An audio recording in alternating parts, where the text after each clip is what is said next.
All right, so Brad, home team inspection question for you. CJ wrote in an email. He says he's buying his first house, needs to choose a home inspector. He's wondering what are the key factors he needs to consider when hiring a home inspector. You want to go into a quick list? Yeah, real quick. I think the first thing that everyone needs to understand, the inspection itself, what you're paying for is the report. So make sure that you look at the inspector's sample report. If you don't understand the inspector's report, you're throwing your money away.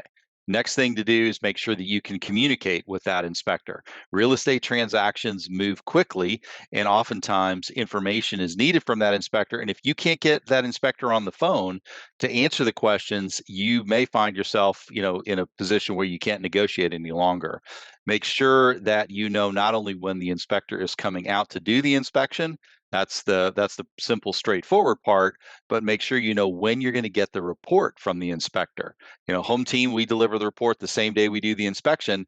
That's not true of all home inspectors out there. So you really need to understand when the report's going to be in your hands. The other thing too, you can check the Kentucky Board of Home Inspectors. You can check to see whether or not their license is still active. The one more little thing that you need to ask is, do you have errors and omissions insurance?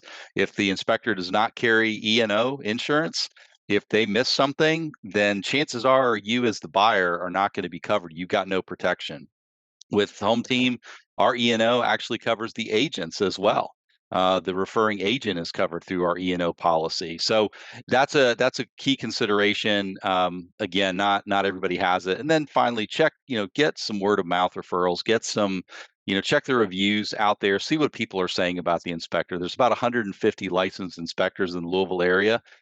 We all have different levels of experience and different systems backing us up. So you just got to know who you're hiring. And not all And just inspectors to key in, are created equal. Yeah, go yeah, ahead, no, Greg.